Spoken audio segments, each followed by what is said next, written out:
Pernah kepikiran gak sih, apa sebetulnya arti dari punya hubungan sama Yesus? Maksudnya bukan cuma sebagai sebuah konsep gitu ya, tapi sesuatu yang benar-benar nyata yang kita rasain sehari-hari. Nah, dalam beberapa menit ke depan, kita bakal coba lihat jembatan antara persahabatan manusia biasa dengan hubungan ilahi. Oke, sebelum kita jauh ngomongin yang spiritual, kita mulai dari sesuatu yang kita semua pasti ngerti deh. Persahabatan. Coba deh bayangin sahabat terbaik kamu sekarang. Apa sih yang bikin hubungan kalian itu kuat banget dan terasa nyata? Kira-kira apa ya resep rahasianya? Nah, persahabatan itulah yang bakal jadi semacam cetak biru atau blueprint buat pembahasan kita kali ini. Jadi, dengan kita ngerti fondasi dari ikatan antar manusia, kita bakal nemuin kunci buat ngebuka sesuatu yang jauh lebih dalam. Jadi apa sih inti dari sebuah hubungan yang dekat itu? Ternyata kuncinya ada dua pilar utama. Yang pertama, kamu benar-benar kenal sama orang itu, luar dalamnya. Terus yang kedua, kamu mengasihi dia sama seperti kamu mengasihi diri kamu sendiri. Wah, ini fondasi yang kokoh banget nih. Dan ini nih poin pentingnya, hubungan sedekat itu tuh nggak muncul tiba-tiba kayak sulap. Hubungan itu adalah hasil dari sebuah pilihan, dari usaha yang terus-menerus dan niat yang tulus. Ibaratnya dibangun bata demi bata, pelan-pelan seiring waktu. Kalau gitu, bata pembangunnya itu apa aja? Yuk, coba kita bedah 3 langkah utama buat ngebangun sebuah ikatan yang sejati. Prosesnya ternyata logis banget loh. Semuanya itu dimulai dari saling mengenal. Dan ini jelas gak mungkin terjadi tanpa ada jembatan yang kita sebut komunikasi.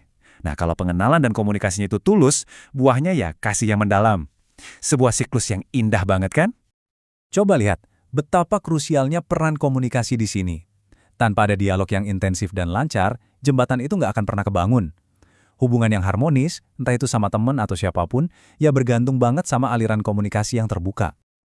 Oke, sekarang yuk kita bawa cetak biru persahabatan tadi ke level berikutnya. Gimana kalau prinsip-prinsip yang sama persis tadi kita terapkan buat membangun jembatan iman kita?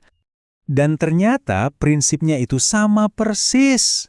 Fondasi yang kita pakai buat membangun persahabatan kita yang paling kuat, itu adalah fondasi yang sama yang diajak untuk kita bangun di kehidupan rohani kita. Nggak ada formula rahasia yang beda. Nah, di slide ini semuanya jadi kelihatan jelas banget. Coba lihat deh perbandingannya. Saling mengenal teman, itu sejajar dengan sangat mengenal Yesus. Komunikasi intensif sama teman, jadi komunikasi efektif dengannya. Dan mengasihi sesama, jadi mengasihi Dia. Kerangkanya itu identik. Cuma fokusnya aja yang beralih ke yang ilahi. Terus, apa sih komunikasi efektif dengan Yesus itu? Ini bukan cuma kita yang ngomong terus, bukan monolog. Tapi ini adalah sebuah jalur dua arah, semacam pintu, untuk benar-benar memahami siapa Dia.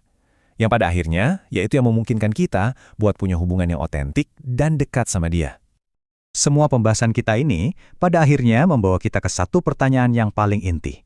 Sebuah panggilan buat kita semua untuk melihat ke dalam diri kita sendiri. Dan inilah pertanyaan itu buat kita semua. Bagaimana kita bisa membangun relasi yang dekat dengan Tuhan Yesus?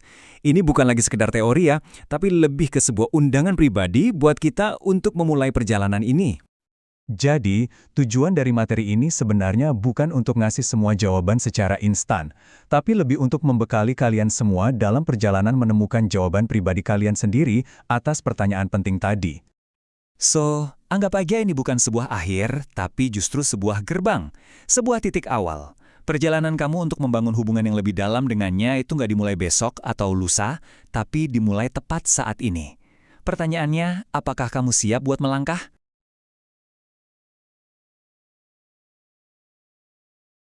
Pernah kepikiran nggak soal jaringan tak terlihat yang ngebentuk hidup kita? Bukan internet loh ya, tapi jaringan manusia. Nah, hari ini kita bakal ngebahas berbagai dunia koneksi ini yang benar-benar nentuin siapa kita. Mulai dari keluarga yang ya udah kita dapat dari lahir, sampai teman-teman yang kita pilih sendiri. Sebelum kita lanjut lebih dalam, coba deh saya mau ngajak Anda mikir bentar. Siapa aja sih orang-orang di lingkaran paling dekat Anda? Siapa nama yang langsung kepikiran? Coba bayangin wajah mereka, karena kita bakal ngulik inti dari hubungan-hubungan super penting ini. Oke, kita bedah bareng-bareng ya. Relasi dekat itu, wah, jauh lebih dari sekedar kenal nama. Ini tuh ikatan yang dalam banget. Coba deh perhatiin kata kuncinya. Saling ketergantungan, terus ada kepercayaan, sama investasi. Investasi waktu dan perasaan. Jadi ini bukan soal temen ngopi sesekali ya. Ini tentang orang-orang yang hidupnya beneran nyambung, terjalin sama hidup kita. Nah, ini dia peta perjalanan kita hari ini. Kita mulai dari yang paling inti, keluarga. Terus kita gerak keluar ke dunia pertemanan, hubungan romantis, sampai ikatan-ikatan karena tujuan yang sama. Dan di akhir kita bakal bongkar resep rahasia yang nyatuin semua ini. Seru kan? Oke, kita mulai dari dunia yang pertama dan paling dasar ya, keluarga. Ini nih hubungan yang nggak bisa kita pilih kan? Tapi justru ini yang jadi semacam cetak biru atau blueprint buat cara kita berhubungan sama orang lain nantinya. Di dalam keluarga itu, tiap ikatan punya peran yang unik loh. Ambil contoh, hubungan sama orang tua. Itu kan fondasi rasa aman kita. Awalnya kita bergantung total, terus pelan-pelan belajar mandiri.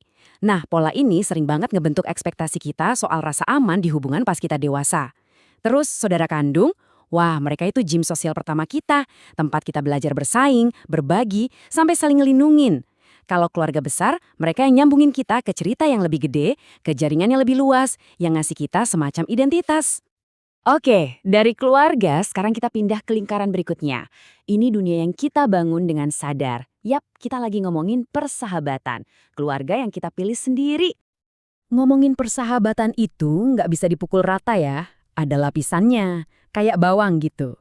Paling dalam ada sahabat karib, tempat kita bisa jadi diri sendiri seutuhnya, tanpa filter. Terus ada teman baik, mereka yang asik diajak seneng-seneng dan siap ngasih dukungan. Dan ya ada juga teman kontekstual, ikatannya kuat tapi biasanya ya sebatas di lingkungan kerja atau hobi aja. Nah di sini nih bedanya kelihatan jelas banget, sahabat karib itu soal diterima tanpa syarat. Hubungannya nggak peduli waktu atau tempat. Beda sama teman kontekstual, kayak rekan kerja misalnya. Mereka super berharga, tapi di lingkup itu aja.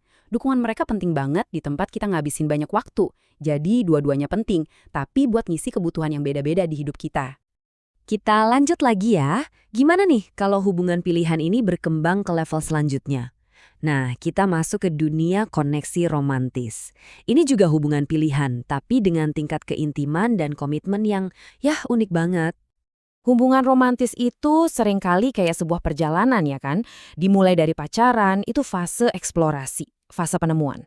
Dari situ bisa lanjut ke hidup bareng, di mana komitmen benar-benar diuji sama kehidupan sehari-hari. Puncaknya bisa jadi pernikahan atau jadi partner seumur hidup. Itu kayak sebuah deklarasi komitmen jangka panjang buat ngebangun masa depan bareng-bareng. Tapi tunggu dulu, lingkaran koneksi kita nggak berhenti di situ. Masih ada lagi yang lebih luas. Dunia berikutnya ini soal ikatan yang terbentuk bukan karena kedekatan personal, tapi karena kita punya tujuan, kerjaan, atau keyakinan yang sama. Coba deh bayangin hubungan antara mentor dan mentee. Ini koneksi yang keren banget justru karena sifatnya yang nggak seimbang. Satu pihak ngasih bimbingan, satu pihak lagi fokus buat tumbuh. Jadi alirannya itu emang sengaja satu arah, tujuannya buat pengembangan. Dan semuanya ini dibangun di atas kepercayaan total. Dan masih banyak lagi loh. Pernah dengarkan istilah work spouse? Nah, itu dia kolega terpercaya. Atau ikatan spiritual yang bikin ada rasa persaudaraan yang dalam banget. Terus jangan lupain juga kekuatan ikatan komunitas yang lahir dari perjuangan bareng atau pengalaman intens. Percaya deh, hubungan-hubungan kayak gini bisa sama kuatnya loh sama keluarga atau sahabat. Oke, kita udah jalan-jalan ke semua dunia koneksi ini. Terus apa dong benang merahnya? Apa sih yang bikin semua hubungan yang beda-beda ini sama-sama bisa kita sebut dekat? Yuk kita bongkar DNA-nya. Ini dia nih intinya, 5 pilar kedekatan. Pertama, saling ketergantungan. Artinya hidup kita tuh saling ngaruh. Kedua, keterbukaan diri. Maksudnya kita berani buat nunjukin sisi rapuh kita. Ketiga, jelas, kepercayaan. Yakin kalau kita aman bareng mereka. Keempat, perhatian dan kasih sayang. Kita beneran pengen mereka bahagia. Dan yang kelima, komitmen.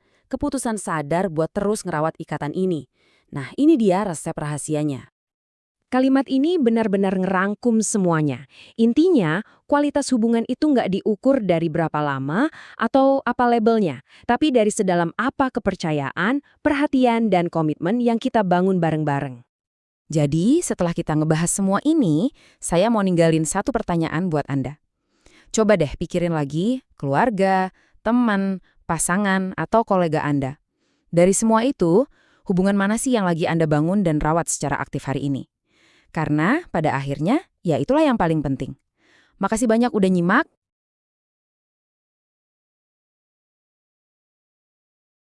Halo semua, selamat datang. Pernah kepikiran gak sih apa ya yang bikin satu hubungan itu rasanya klik banget dalam gitu? Nah, di bahasan kali ini kita bakal bongkar resepnya. Kita akan lihat prinsip-prinsip yang kelihatannya sederhana, tapi ternyata jadi kunci buat membangun koneksi yang benar-benar kuat. Jadi, apa sih rahasianya?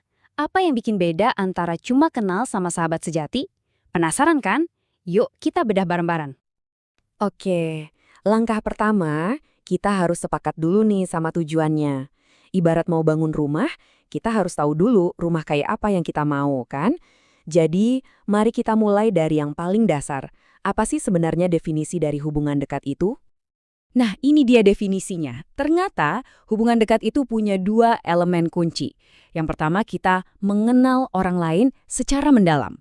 Dan yang kedua, kita mengasihi mereka seperti kita mengasihi diri sendiri. Penting banget nih, dua-duanya harus ada. Nggak bisa cuma salah satu. Oke, kita bedah satu-satu ya. Mengenal di sini tuh bukan cuma tahu nama atau tanggal lahirnya ya, tapi benar-benar paham siapa mereka, apa yang bikin mereka seneng, apa yang bikin mereka sedih. Dalam banget. Terus mengasihi. Nah, ini artinya kita peduli sama mereka ya, sama besarnya kayak kita peduli sama diri kita sendiri. Jadi dua hal ini benar-benar kayak dua sisi mata uang, nggak bisa dipisahin. Oke, definisinya udah jelas, tujuannya udah kelihatan, pertanyaannya sekarang mulainya dari mana? Nah, semua perjalanan ini dimulai dari satu langkah yang paling fundamental. Yuk kita masuk ke bagian kedua. Dan langkah itu adalah komunikasi. Yap, sesimpel itu. Tapi ini adalah fondasinya. Kalau kita mau kenal seseorang secara mendalam, mau bangun hubungan yang harmonis, ya nggak ada jalan lain. Semuanya harus dimulai dari komunikasi. Ini benar-benar dasar dari segalanya. Nah, ada kutipan menarik nih yang bilang, akan sulit banget membangun hubungan yang harmonis tanpa komunikasi yang intensif dan lancar. Perhatiin deh dua kata itu, intensif dan lancar. Artinya, ini bukan sekedar ngobrol hai halo atau basa-basi soal cuaca. Bukan, ini soal obrolan yang benar-benar nyambung, konsisten, dan terbuka. Tanpa itu, ya fondasinya goyah. Baiklah, fondasi komunikasinya udah kita pasang. Terus apa? Nah, sekarang saatnya kita membangun pilar-pilarnya. Ada 3 pilar utama yang bikin hubungan itu jadi kokoh dan kuat berdiri di atas fondasi tadi. Dan inilah 3 pilarnya. Pertama, membangun rasa saling percaya. Kedua, memberikan dukungan satu sama lain. Dan yang ketiga, membagikan kasih. 3 hal ini ya, saling percaya, saling dukung, dan saling mengasihi. Ini bukan cuma kata-kata loh, tapi tindakan nyata. Nah, perhatiin deh. Ada satu kata kunci yang terus diulang di setiap pilar tadi. Kata kuncinya adalah saling. Ini penting banget. Artinya, semua ini harus dua arah, harus timbal balik. Kepercayaan, dukungan, kasih kalau cuma datang dari satu pihak aja, ya bangunannya nggak bakal kokoh. Semuanya harus tumbuh dari fondasi komunikasi yang terbuka tadi. Dan harus dijaga bareng-bareng. Oke, sekarang kita udah punya semua kepingan puzzle-nya nih. Ada fondasi, ada pilar-pilarnya. Yuk kita susun semuanya jadi satu gambaran utuh, semacam peta jalan yang bisa kita pakai buat membangun koneksi yang lebih kuat. Nah, ini dia rangkuman cetak birunya. Pertama, kenali mereka secara mendalam. Ini tujuannya. Gimana caranya? Kedua, berkomunikasi secara konsisten. Ini fondasinya. Lalu, di atas fondasi itu, kita bangun 3 pilar. Bangun saling percaya, tawarkan saling dukung, dan bagikan saling mengasihi. Simple kan? Penting buat diingat ya, ini tuh bukan checklist yang tinggal dicentang. Ini adalah sebuah proses yang berurutan. Semuanya saling berhubungan. Komunikasi yang baik akan menumbuhkan rasa percaya. Rasa percaya bikin kita nyaman buat saling dukung. Dan semua itu pada akhirnya adalah bentuk nyata dari kasih. Nah, sekarang cetak birunya udah ada di tangan kita semua. Pertanyaannya bukan lagi gimana caranya, tapi lebih ke mau mulai dari mana. Coba deh sekarang, pikirin satu hubungan penting di hidup kamu. Kira-kira pilar mana nih? Kepercayaan, dukungan, atau kasih yang kayaknya butuh diperkuat? Nggak usah muluk-muluk, apa satu hal kecil yang bisa kamu lakuin hari ini buat bikin pilar itu sedikit lebih kokoh?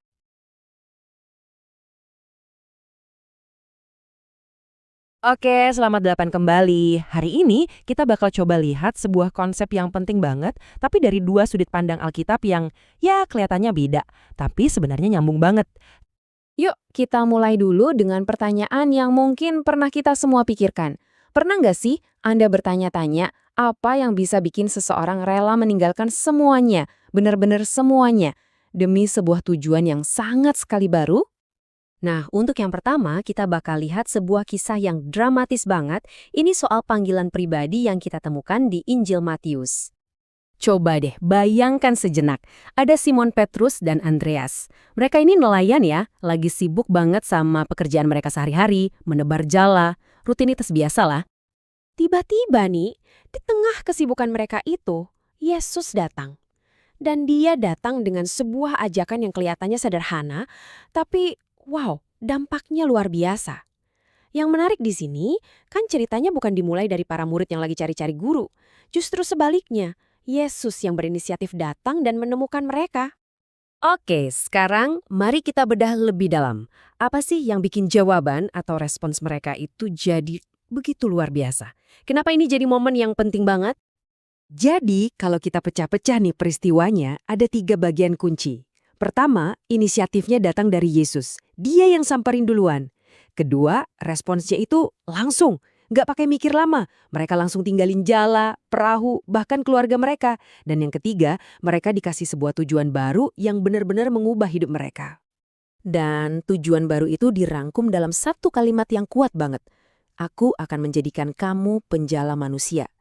Ini kan keren banget ya. Dari penjala ikan jadi penjala manusia. Langsung kelihatan transformasinya. Hubungan mereka itu seketika dikasih makna yang jauh lebih tinggi dari sekedar pekerjaan lama mereka. Jadi, bisa kita lihat ya, komitmen mereka itu sifatnya sangat pribadi, sangat langsung, dan total. Nggak setengah-setengah. Yesus langsung jadi prioritas utama yang baru dalam hidup mereka. Nah, ini sisi pertama dari hubungan pemuridan itu, keputusan pribadi yang radikal untuk ikut. Tapi, tunggu dulu. Panggilan pribadi yang dramatis tadi itu ternyata baru satu sisi koin loh. Ada sisi lainnya. Sekarang yuk kita pindah ke sudut pandang yang berbeda. Kali ini dari Kitab Ibrani.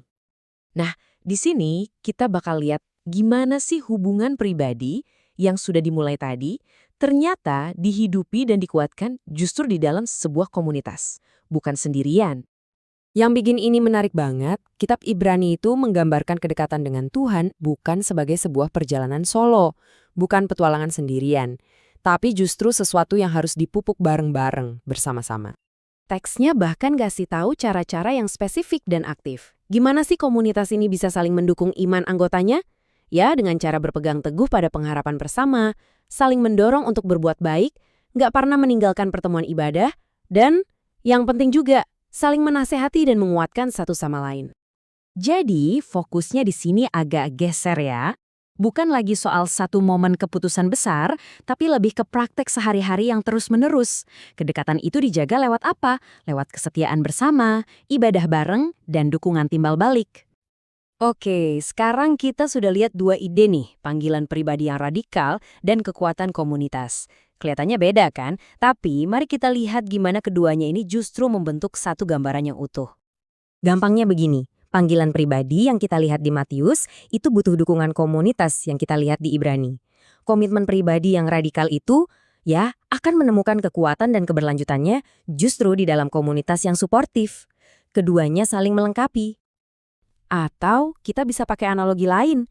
Panggilan pribadi itu ibarat percikan apinya, momen klik yang memulai segalanya. Tapi komunitas itu adalah bahan bakarnya, yang menjaga api itu supaya tetap besar dan gak padam. Keduanya saling butuh, gak bisa salah satu saja.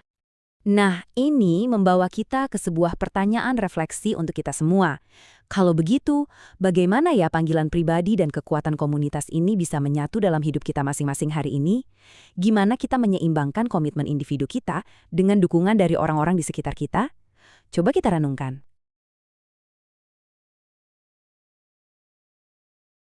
Pernah kepikiran nggak sih gimana caranya membangun hubungan yang lebih nyata dengan Yesus? Bukan cuma teori, tapi beneran langkah-langkah praktis yang bisa kita rasain setiap hari. Nah, dalam pembahasan kali ini, kita akan kupas tuntas panduannya. Oke, jadi langsung aja kita ke pertanyaan utamanya. Gimana caranya kita bisa membangun hubungan yang bukan cuma ada di kepala, tapi benar-benar terasa nyata dan ya, sangat bermakna dengan Yesus. Nah, untuk menjawab pertanyaan itu, kita akan menelusuri sebuah perjalanan lewat 4 tahap.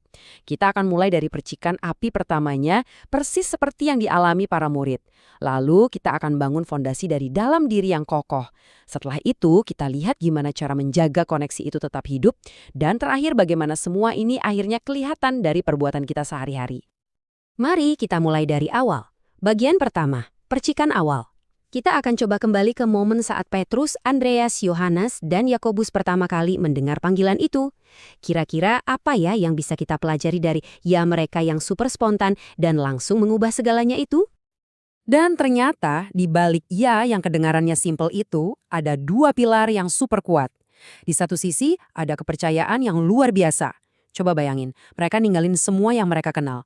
Di sisi lain, ada pengharapan yang begitu besar akan sesuatu yang baru, yang lebih baik. Kepercayaan dan pengharapan, ini dia percikan api untuk setiap hubungan yang hebat. Nah, dari teladan para murid tadi, sekarang kita coba lihat ke dalam diri kita sendiri. Karena percikan api kan butuh tempat untuk bisa menyala. Inilah bagian kedua, fondasi. Kita akan lihat kualitas batin apa saja yang penting banget, seperti yang dijelaskan dalam kitab Ibrani, untuk membangun sebuah rumah yang kokoh bagi hubungan ini.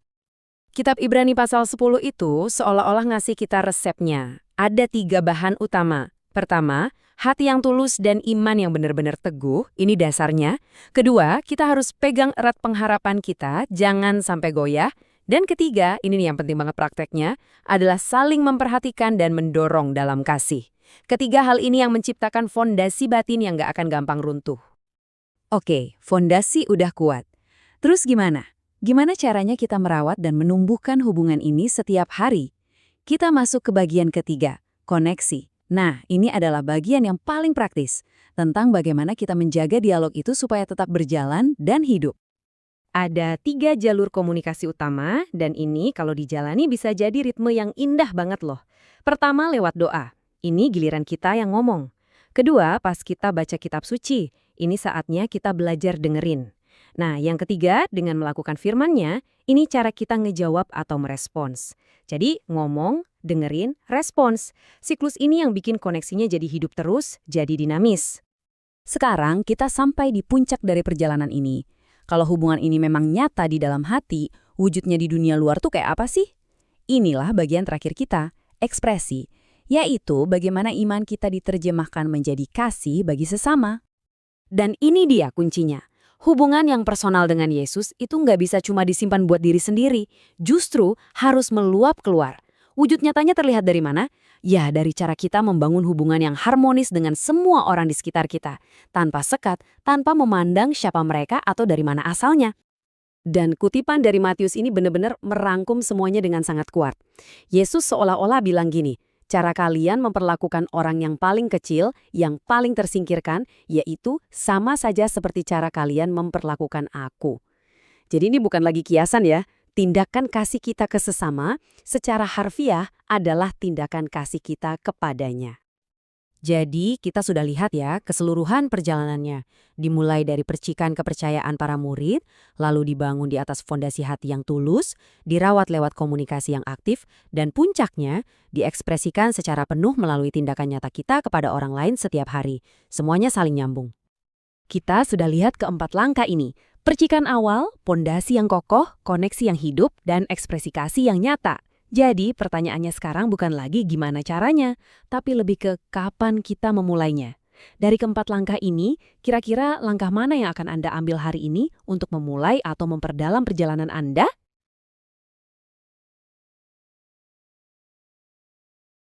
Hai semua, pernah nggak sih kamu ngebayangin punya hubungan sama Yesus, tapi bukan sebagai sosok yang jauh banget di atas sana, tapi sebagai seorang sahabat? Nah, hari ini kita bakal ngobrolin gimana caranya hubungan itu bisa jadi pertemanan terbaik yang pernah kamu punya. Yuk, kita mulai! Kita semua pasti pernah ngerasain ini kan? Lagi happy banget pengen cerita, atau justru lagi sedih dan butuh banget sandaran. Teman-teman lagi pada sibuk. Kita tuh butuh seseorang yang benar-benar selalu ada, kapanpun kita butuh. Nah, ini dia intinya. Gimana kalau hubungan sama Yesus itu bukan soal aturan-aturan yang kaku, tapi soal membangun sebuah persahabatan? Sama seseorang yang ngerti kamu luar dalam. Oke, sama kayak pertemanan lainnya, semua itu kan dimulai dari langkah pertama ya. Kenalan, terus mulai dengerin. Jadi, gimana sih cara mulainya? Ini dia 3 langkah yang simple banget. Pertama, coba deh discovery time. Cuma 5 menit aja setiap hari, kamu diem sejenak dan tanya, Yesus, hari ini mau kasih lihat apa ke aku? Kedua, baca satu cerita tentang dia. Anggap aja kayak lagi kepoin profil teman baru biar lebih kenal. Ketiga, kasih respons. Pas kamu ngerasa ada dorongan buat berbuat baik, misalnya nolongin temen, lakuin aja. Itu cara kamu ngejawab sapaannya. Pertemanan manapun, biar awet kan harus ada komunikasi ya. Nah, dalam pertemanan sama Yesus, komunikasi itu ya doa. Yuk kita lihat gimana caranya ngobrol sama dia, bisa jadi sesuatu yang santai dan gampang banget. Coba deh, buang dulu bayangan kalau doa itu harus formal, panjang, dan pakai kata-kata sulit. Anggap aja doa itu kayak ngobrol. Kamu bisa lakuin sambil jalan ke sekolah, di kamar, bahkan pas lagi bengong nungguin sesuatu. Simple kan? Nih, ada 3 cara praktis yang bisa langsung kamu coba. Pertama, doa 3 kata. Tiap hari, coba dibilang 1 terima kasih, 1 tolong, dan 1 maaf. Kedua, doa jurnal. Tulis aja perasaanmu di notes HP, bener-bener kayak lagi ngechat sama dia. Ketiga, doa spontan. Cuma ngucap syukur singkat sebelum makan, itu juga ngobrol loh. Lihat deh contohnya. Persis banget kan kayak kita ngirim pesan ke sahabat. Yes, hari ini aku seneng banget karena... Atau aku sebel banget sama si A, bantu aku dong. Jujur aja, apa adanya. Langsung dari hati, gak perlu dibuat-buat. Pertemanan yang hebat itu seringnya gak cuma terjadi berdua doang loh. Justru makin kuat kalau ada di dalam sebuah komunitas. Sebuah squad yang saling dukung. Yuk kita lihat gimana cara ngebangunnya. Jadi, gimana cara bangun squad imanmu? Pertama, coba cari 1 atau 2 teman yang tujuannya sama. Terus, jangan males ikut kegiatan remaja di gereja atau komunitasmu. Disitulah tempatnya kamu bisa nemuin dukungan. Dan yang paling penting, saling ingetin dan doain. Ini tindakan yang kelihatannya sepele, tapi dampaknya itu luar biasa. Coba bayangin kamu lagi suntuk banget, terus dapat pesan kayak gini. Rasanya adem banget kan? Nah, kamu juga bisa jadi sumber kekuatan itu buat teman-temanmu. 1 pesan singkat bisa mengubah hari seseorang. Oke, kita semua tahu lah ya, sahabat sejati itu nggak cuma ngomong doang, tapi ada tindakannya. Jadi, gimana sih pertemanan sama Yesus ini kelihatan dalam aksi nyata kita sehari-hari? Di sini kita dihadapkan sama pilihan yang jelas banget. Pas ada temen yang dibully, kita mau milih diam aja dan gak ikut campur? Atau kita milih bertindak, ngerangkul mereka yang dikucilkan, persis seperti yang Yesus ajarin. Pilihan kita itu nunjukin siapa sahabat sejati kita. Jadi terang itu bukan berarti kamu harus ceramah di mana-mana kok. Cukup jadi dirimu sendiri yang positif. Nanti waktu orang lain lihat ada yang beda dari kamu, misalnya kamu kok bisa tenang pas ada masalah, dan mereka nanya, jawab aja jujur, aku berdoa. Itu udah jadi kesaksian yang kuat banget. Namanya juga pertemanan sejati ya. Pasti bahkan ada aja masa-masa sulitnya. Pasti ada tantangannya. Sekarang, yuk kita bahas gimana cara menghadapinya. Nah, ini mungkin salah satu ketakutan terbesar kita. Dibilang aneh, sok suci, atau diejek gara-gara keyakinan kita. Terus, gimana dong kalau itu kejadian? Kuncinya cuma 1. Ingat, kamu nggak sendirian. Yesus sendiri juga pernah ngalamin itu. Jadi respons terbaik itu bukan dengan marah, tapi dengan tetap nunjukin kebaikan. Tetap jadi teman yang baik buat mereka, dan dalam hati, doakan mereka. Ini juga manusiawi banget. Pasti ada masanya kita ngerasa malas doa, malas baca Alkitab, atau ngerasa semuanya gitu-gitu aja. Itu wajar kok, beneran. Kalau lagi ngerasa bosen, kuncinya jangan berhenti. Coba cari variasi. Sama kayak persahabatan biasa, kadang kita butuh kegiatan baru. Coba deh dengerin lagu rohani yang asik, atau nonton film yang menginspirasi. Cari cara baru biar koneksinya tetap seru. Nah, ini yang sering bikin kita jadi ngejauh. Kita ngerasa bersalah, malu, dan mikir, aduh, aku nggak pantas lagi jadi sahabatnya setelah kita bikin kesalahan. Justru di saat-saat kayak ginilah, kamu paling butuh datang ke dia. Jangan lari. Sahabat sejati itu nggak akan ngejudge kamu. Cukup kembali, akui kesalahanmu, dan bilang maaf. Pintunya selalu terbuka. Bukan cuma buat kesempatan kedua atau ketiga, tapi selamanya. Jadi, ini nih kesimpulan terpentingnya. Membangun pertemanan sama Yesus itu bukan lomba jadi manusia paling sempurna, sama sekali bukan. Ini adalah soal perjalanan, soal jatuh dan bangkit lagi, dan yang paling penting, soal kemauan buat terus mencoba. Nah, setelah semua ini, pertanyaannya kembali ke kamu. Nggak usah mikirin harus melakukan semuanya sekaligus. Coba pikirin 1 hal aja. Apa satu langkah paling kecil yang bisa kamu ambil untuk memulai atau mempererat pertemanan ini? Mulai hari ini.